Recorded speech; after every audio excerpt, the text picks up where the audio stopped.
Гэты апошні верш мяне асабіста ён уражвае сваёй глыбінёй простых думак.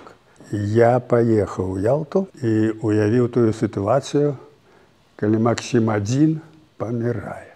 У краіне светлай, дзе я умираю, у белым доме ля сіняй бухты. Я не самотны, я кнігу маю з друкарні пана Марсіна Кухты.